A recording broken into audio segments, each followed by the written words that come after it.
सभी को नमस्कार। स्वागत है आपका हमारे चैनल DPYQ में। आज का हमारा टॉपिक है हरित क्रांति।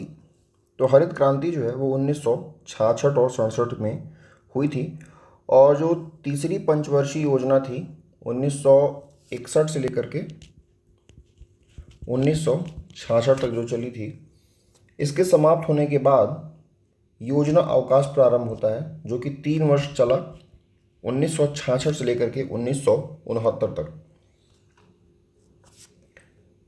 हरित क्रांति है क्या? तो हरित क्रांति यही है कि उस समय पड़ा था भारत में अकाल सूखा, ठीक है, और अनाज की उत्पत्ति हो नहीं रही थी। तो एक ऐसी टेक्निक आई जिसके माध्यम से जो अनाज है उसका उत्पादन बहुत ज़्यादा बढ़ गया, और उसी को नाम दिया गया हरित क्रांति, ठीक है। तो कृषि जो है वो GDP में अगर देखा जाए तो भारत की अगर जनसंख्या की अगर बात की जाए तो लगभग यहाँ 50 लिखा हुआ है, लेकिन ये लगभग 58% लोग के आसपास इसमें लगे हुए हैं, ठीक है। तो 1965 की बात अगर की जाए तो भारत में भयंकर सूखा पड़ा था। उस समय USA से बुरे क्वालिटी के जो धान और गेहूं का आयात किया गया था, ठीक है। तो US में एक फाउंडेशन था जिसका नाम था रॉकफेलर फाउंडेशन। ये बहुत ही इंपॉर्टेंट है। क्या नाम है इसका? रॉकफेलर फाउंडेशन, ठीक है। तो यहाँ पे test on high yielding variety of wheat, rice and chicken, इस रॉकफेलर फाउंडेशन में कि वीट का, राइस का और चिकन का, ठीक है, ऐसा वैरायटी टेस्ट किया जा रहा था जिसमें उत्पादकता जिससे बढ़े, ठीक है। तो ये जो फाउंडेशन है ये कहाँ पे था? मैक्सिको में और फिलीपींस में इसने अपना रिसर्च चालू किया था।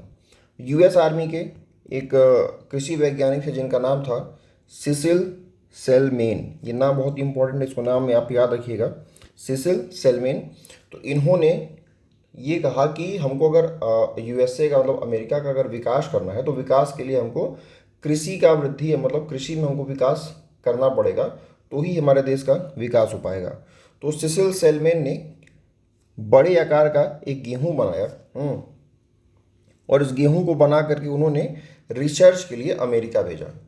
अमेरिका में किसके पास भेजा? तो अमेरिका में भेजा नॉर्मन बोरलॉग के पास, ठीक है। तो ये मैक्सिको के निवासी थे उस समय, और नॉर्मन बोरलॉग ने इस बड़े आकार के गेहूं से रिसर्च करके एक नई संकर प्रजाति बनाई, ठीक है। तो जो नॉर्मन बोरलॉग हैं उन्होंने ही एक नई किस्म बनाई। नॉर्मन बोरलॉग के बारे में थोड़ा सा जान लेते हैं, वैसे पूछेगा नहीं लेकिन जान लेते हैं। नॉर्मन बोरलॉग जो है वो genetics, plant breeding, plant pathology, कृषि विज्ञान, मृदा विज्ञान, अनाज प्रौद्योगिकी पर इन्होंने काफ़ी शोध किया हुआ है। गेहूं की इन्होंने 2 प्रकार की 62 प्रजातियां विकसित की, मतलब गेहूं का इन्होंने 2 प्रकार बनाया और उसकी अलग अलग 62, उसमें थोड़ा सा चेंज कर करके 62 प्रजातियां इन्होंने विकसित की। इससे हुआ क्या कि जो गेहूं का जो उत्पादन था वो लगभग 6 गुना तक बढ़ गया। अब इम्पॉर्टेंट पॉइंट ये बहुत है, भारत को बोरलॉग व गेहूं की नोरिन किस्म का पता चला, ठीक है। तो इंडिया में उसमें सूखा पड़ा हुआ था, तो इंडिया में जो भी साइंटिस्ट थे तो उनको नॉर्मन बोरलॉग के बारे में और गेहूं की जो एक किस्म जो बहुत ज़्यादा फेमस हो रही थी, उस गेहूं का नाम था नोरिन टाइप का वो गेहूं था। इस दोनों का इंडिया को पता चलता है, तो इंडिया में उनको आमंत्रित किया जाता है, और नॉर्मन बोरलॉग जो है वो 1963 में, ठीक है, अपने बीज को भारत की जलवायु में आजमाने के लिए भारत वो आते हैं, ठीक है।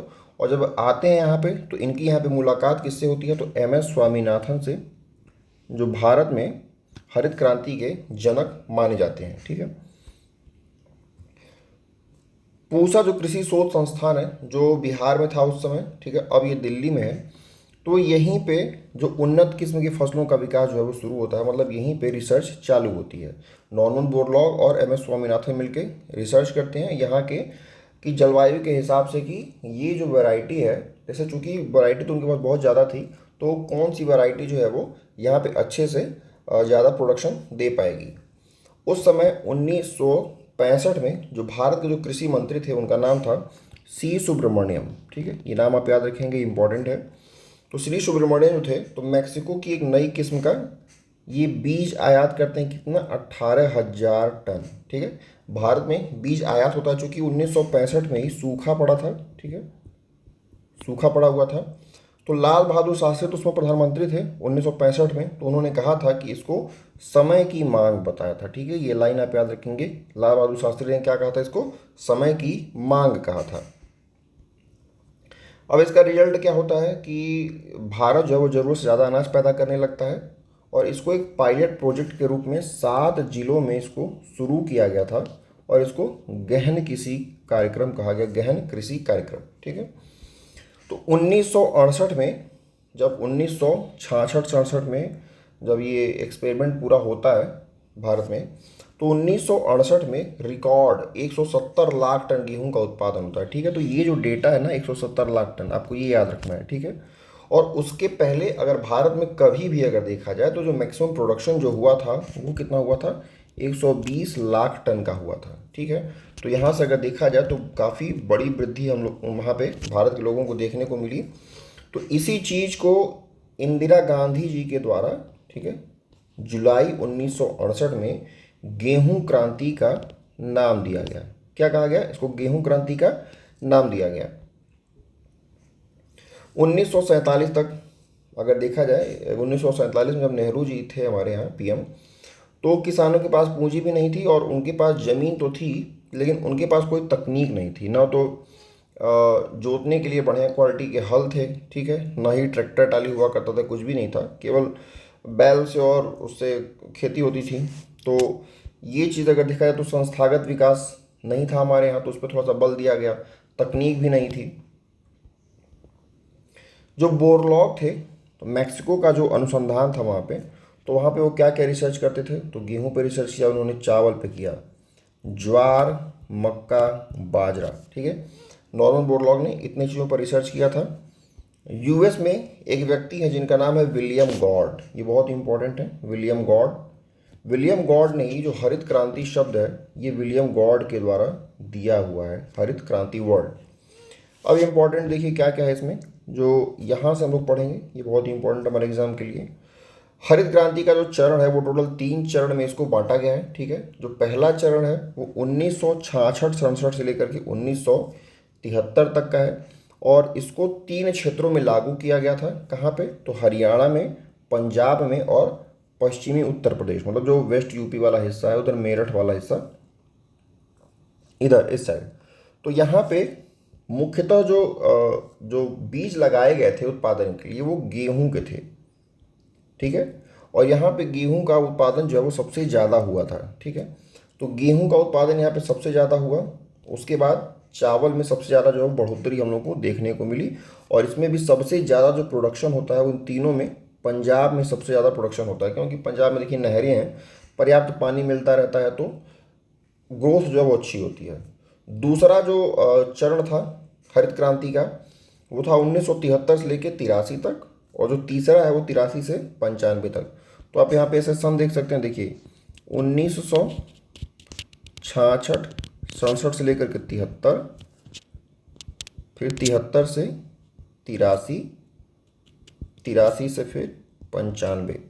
तो ये वाला तो सीधे सीधे 10 वर्ष है, ये वाला 12 वर्ष है, और इसको अगर देखेंगे तो 70 के बाद 3 उधर और 3 इधर, ये 6 वर्ष है, 6 से 7 वर्ष इधर है।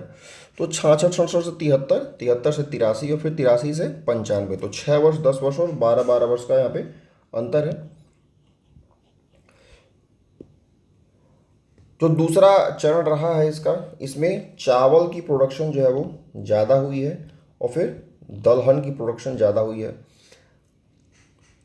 ये चावल इसका मेन उत्पादन इसमें हुआ था। ये कहाँ कहाँ पे लागू हुआ था, तो आंध्र प्रदेश में, गुजरात में, ये पूर्वी यूपी यहाँ पे आता है। ध्यान देंगे कि जो पूर्वी यूपी है वो दूसरे चरण में आता है, और पश्चिमी यूपी, ये पश्चिमी यूपी जो है वो पहले चरण में आता है। फिर तमिलनाडु, महाराष्ट्र और कर्नाटक। मतलब आप यहाँ पे एक चीज़ देख रहे होंगे कि जो जो दूसरा चरण है ये कहाँ पे है, तो ये दक्षिण भारत में है। ठीक है, जो तीसरा चरण है 83 से 95 वाला, ये कहाँ पे है, तो ये पूर्वी भारत के लिए। ठीक है, तो पूर्वी भारत में कहाँ है, तो पश्चिम बंगाल, उड़ीसा, बिहार और असम में है। तो आपको यहाँ पे तीन चीज़ें पता चली कि पहले तो वर्ष पता चला कि इनका कार्यकाल क्या रहा है, दूसरा कि इसमें किस फसल का उत्पादन सबसे ज़्यादा हुआ है, तो पहले में गेहूं का मेन उत्पादन था, दूसरे में चावल का था, ठीक है, और पहले में चावल दूसरे नंबर पे है तो चावल पहले पे आ गया। तीसरी बात है क्या पता चली कि किस किस क्षेत्र में हुआ है, तो जो पहला वाला है उसमें पूर्वी यूपी है और हरियाणा पंजाब है, दूसरा वाला जो हिस्सा है वो दक्षिण भारत का है और पूर्वी यूपी उसमें भी आता है, और जो तीसरा वाला हिस्सा है वो पूर्वी भारत के लिए है। मैक्सिमम इफेक्ट इसका कहाँ पे दिखा, देखिए तीन चरण चले हैं, लेकिन सबसे ज़्यादा जो इफेक्ट इसका दिखा है वो कहाँ पे दिखा है, तो पूर्वी भारत में, मतलब जो 1983 से ले करके 95 तक है, ठीक है, इसमें सबसे ज़्यादा जो है वो प्रभाव देखने को मिला। अब देखिए जो गेहूं की प्रजाति जो यूज की गई थी भारत में, उसको नाम दिया गया, जो सबसे फेमस नाम था उसका नाम था सेमी डॉर्फ, ठीक है, उसका ना क्या नाम था, सेमी डॉर्फ, ठीक है, मतलब कि अर्ध बौना, सेमी मतलब कि अर्ध, डॉर्फ माने बौना, ठीक है। तो इस गेहूं का जो साइंटिफिक नेम था वो क्या था, ट्रिटिकम एस्टिवम, ट्रिटिकम एस्टिवम, ये इसका साइंटिफिक नेम था, छोटा बौना का जो सेमी डॉर्फ है, ठीक है। तो हरित क्रांति के संसाधन क्या क्या थे, जो हरित क्रांति आई थी तो उसमें किस किस वजह से जो है वो वृद्धि हुई थी, तो पहला था कि मॉडिफाइड बीज का प्रयोग किया गया था, ठीक है, मॉडिफाइड बीज का प्रयोग, दूसरा सरकार ने कृषि सहायता को दोगुना कर दिया था, ठीक है। अब ये पॉइंट बहुत ही इंपॉर्टेंट है, तीसरा वाला, 1965 में ही जिस वर्ष सूखा पड़ा था, भारत सरकार ने उसी समय कृषि मूल्य आयोग, मतलब कि एग्रीकल्चर प्राइस कमीशन, ठीक है, एग्रीकल्चर प्राइस कमीशन का गठन किया था, एपीसी का गठन 1965 में। और ये क्या करती थी, एपीसी का काम क्या था कि ये वर्ष में 2 बार, ठीक है, ये एमएसपी जारी करती थी। और एमएसपी किसका जारी करती थी, जो रबी की फसल थी और जो खरीफ की फसल थी उसका एमएसपी जारी करती थी, और उसमें टोटल उस समय ये 26 फसलों का एमएसपी जो है वो जारी किया जाता था। फिर इसके 20 वर्ष बाद ये जो एपीसी है इसका नाम बदल करके क्या कर दिया गया, सीएपीसी। तो एपीसी क्या बन गया, सीएपीसी बन गया 20 वर्ष के बाद। तो इसका क्या नाम रखा गया, कृषि मूल्य व लागत आयोग, ठीक है। फिर 1965 में ही, जो यही वर्ष है, इसी वर्ष जब पहली बार कृषि मूल्य आयोग का गठन होता है, तो उसी वर्ष एफसीआई की भी स्थापना की गई, और एफसीआई जो फूड कॉरपोरेशन ऑफ इंडिया है उसकी स्थापना की गई, और एफसीआई के द्वारा ही जो पीडीएस सिस्टम हमारा है, जो पब्लिक डिस्ट्रीब्यूशन सिस्टम है, मतलब जो पब्लिक को ये जो अनाज दिया जाता है ना सरकार के द्वारा, वो एफसीआई जब गठन हो गया तो उसी वर्ष ये चालू हो गया। तकनीकी यंत्र का विकास होता है उसी समय, जैसे ये जो है ना कि हरित क्रांति में क्या क्या संसाधन हुए कि वृद्धि हुई हमारी, तो उसी में चौथा पॉइंट हमारा है कि तकनीकी यंत्र का विकास होता है, मतलब एग्रीकल्चर लैंड का बढ़ा बाई ट्रैक्टर, ट्रैक्टर से खेती होने लगी। जैसे देखिए होता क्या है, जब खेत छोटा होता है, ठीक है, तो ये भी एक समस्या होती है कि किधर से उसमें हम जाएं। एक दिक्कत ये होती है कि किधर से जाएंगे, दूसरा अगर चले भी गए तो छोटा खेत है, तो छोटे खेत के लिए ट्रैक्टर लिए जाना संभव नहीं, क्योंकि जो ही 4 राउंड दौड़ाएंगे वो तुरंत पूरा खेत जुट जाएगा। तो होता क्या है कि उसमें हानि ज़्यादा होती है लाभ की तुलना में। तो जो भी छोटे खेत होते हैं लोग कोशिश करते हैं कि उसको, वो जो पुराना तरीका है उसको उसी प्रकार से उसको किसी प्रकार जोत के हम कर लें। फिर इसमें कीटनाशकों का प्रयोग किया गया, ठीक है, ये कीटनाशक का प्रयोग किया गया और रासायनिक खादों का प्रयोग किया गया, इसमें नाइट्रोजन, फॉस्फोरस और पोटेशियम का यूज हुआ।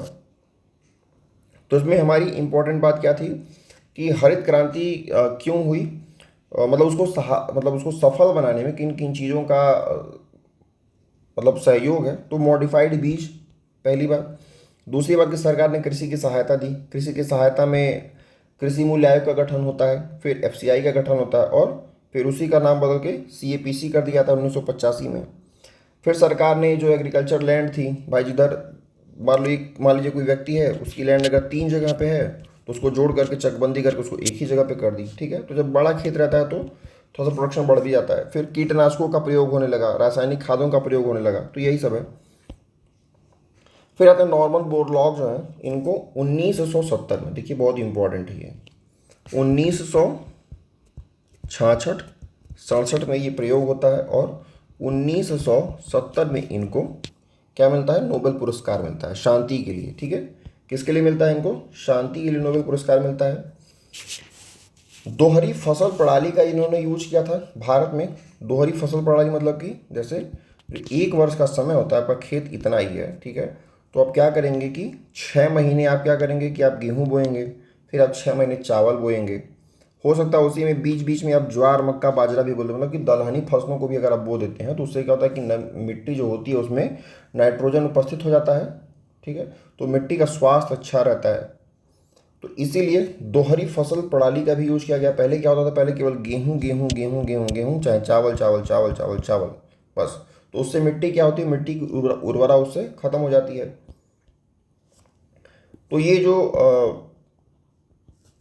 हुआ था हरित क्रांति, इसमें हमने देखा कि भारत सरकार थी और रॉक फेलर फाउंडेशन था। ठीक है, एक्चुअली ये जो सारा है ना, ये सारा ये जो पॉइंट है, ये सारा का सारा कलेक्ट करके डेटा इधर उधर से लिखा गया है, तो आपको ऐसे पॉइंट वाइज बस देखने को मिल रहा होगा।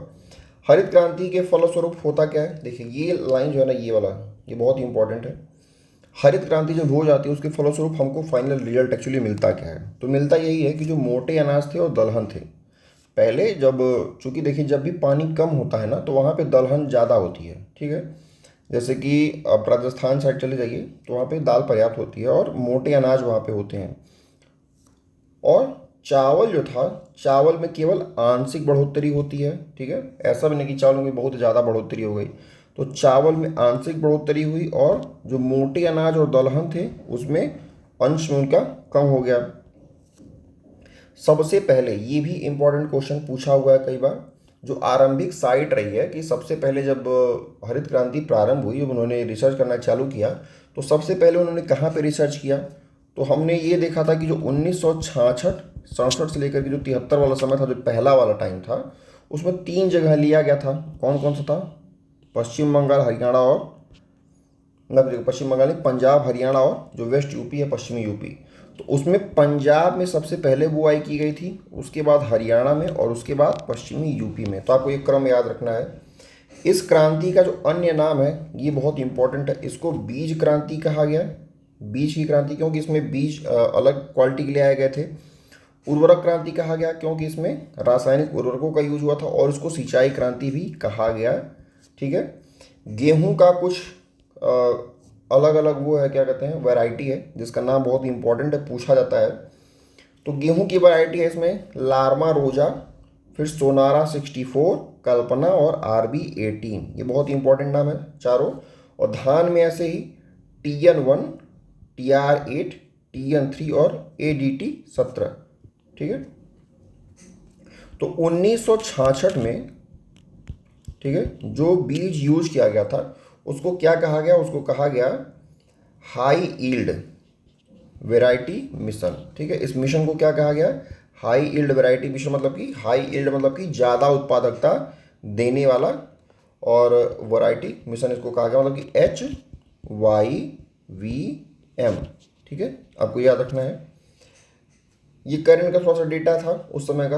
पहला पूर्ण जैविक राज्य सिक्किम बना था और पहला जो UT था वो लक्षद्वीप बना था। ठीक है, तो हरित क्रांति देखिए यहाँ पे तो ख़त्म होती है, लेकिन हम लोग को करना क्या है, चूँकि जो आपने देखा होगा कि जो पेट 2023 का जो पेपर हुआ है, ठीक है, पेट 2023 का जो पेपर हुआ है, उसमें जो भी डेटा पूछा जा रहा है तो वो ज़रूरी नहीं है कि वो स्टैटिक डेटा हो। ठीक है, हम लोग क्या करेंगे भी, जब ये इकोनॉमिक्स का जब पूरा पोर्शन ख़त्म हो जाएगा, जो भी 5 6 7 टॉपिक जो भी दिया गया है, उसके बाद क्या करेंगे कि जो भी करंट का डेटा होगा, ठीक है, जैसे कि कितना एग्रीकल्चर में कितना प्रोडक्शन हुआ है, ठीक है, कौन कौन सा, जैसे कि चना में प्रथम कौन है, और हर अनाज में प्रथम कौन कौन सा है, ये सब, प्लस चाहे जो भी कृषि से संबंधित जो भी आंकड़े हैं, जैसे कि भारत के कितने प्रतिशत लोग कृषि में लगे हुए हैं। ठीक है, हमारा जो GDP है, GDP का कितना प्रतिशत हिस्सा जो है वो कृषि से आता है। ठीक है, ये सारी चीज़ें जो हैं कुछ एक और वीडियो हम लोग को लेके आनी पड़ेगी और उसमें हम लोग इसको एक ही वीडियो में जितना भी सारा करंट का डेटा उसको कंपाइल करके आपको दे देंगे। तो फिलहाल ये स्टैटिक वाला पोर्शन है, इसको आप पढ़िए और इसको मैं एक बार फिर से रिवाइज कर देता हूँ कि इसमें क्या बहुत ज़्यादा इंपॉर्टेंट है, आपको विशेष ध्यान दे के पढ़ना है। तो बहुत ध्यान देने में इसमें हरित क्रांति जो है, पहली बात की किस वर्ष आई थी, तो 1966-67 में, पहला पॉइंट। दूसरा कि उस समय कौन सी पूछता है, उस समय कौन सी पंचवर्षीय योजना चल रही थी, तो आपको बताना है कि उसमें कोई पंचवर्षीय योजना नहीं थी। उस समय कौन सा चल रहा था, उस समय योजना अवकाश चल रहा था। ठीक है, भारत में उसमें भयंकर सूखा पड़ा हुआ था, तो अमेरिका से मंगाया गया था चावल, मतलब धान और गेहूं मंगाया गया था। और उसमें भी जो अमेरिका का जो रॉकफेलर फाउंडेशन है, ठीक है, वो वहाँ पे टेस्टिंग कर रहा था। ठीक है, इसके बाद इम्पोर्टेंट आते हैं नॉर्मन बोरलॉग आते हैं, बहुत इंपॉर्टेंट है। और गेहूं की इन्होंने 2 प्रजाति बनाई थी और इम्पोर्टेंट ये है कि नोरिन किस्म का जो चावल गेहूं है इसका पता चलता है। 1963 में जो नॉर्मन बोरलॉग हैं वो इंडिया आते हैं और एम एस स्वामीनाथन से मिलते हैं और एम एस स्वामीनाथन को भारत में हरित क्रांति का जनक कहता है। ठीक है, ये इन्होंने शोध कहाँ किया था, तो पूसा जो कृषि शोध संस्थान है उसमें बिहार में था। ठीक है, फिर 1965 में जो कृषि मंत्री थे उनका क्या नाम है, तो सी सुब्रमण्यम नाम है। कितना बीज आयात किया गया था, तो 18,000 टन आयात किया गया था। उसमें पीएम कौन थे, तो लाल बहादुर शास्त्री थे। जो प्रोजेक्ट स्टार्ट किया गया था वो कितने जिलों में स्टार्ट किया गया था, तो 7 जिलों में स्टार्ट किया गया था। कितना उत्पादन हुआ था, तो 170 लाख टन गेहूं हुआ था और उसके पहले 120 लाख टन गेहूं का उत्पादन होता था। ये मोस्ट इम्पॉर्टेंट है। 1968 जुलाई में इंदिरा गांधी ने उसको गेहूं क्रांति का नाम दिया था। इसमें जो विलियम गॉड हैं इन्होंने हरित क्रांति शब्द दिया हुआ है। और हरित क्रांति के जो चरण हैं, तो कितने चरण हैं, 3 चरण हैं। उनका कार्यकाल क्या है, 66 से 73, 73 से 83 और फिर 83 से 95। ठीक है, पहले में 6 से 7 साल का गैप है, फिर 10 साल का गैप है, फिर 12 साल का गैप है। किस किस क्षेत्र में हुआ था, तो जो पहला वाला है वो पश्चिमी यूपी के क्षेत्र में हुआ था।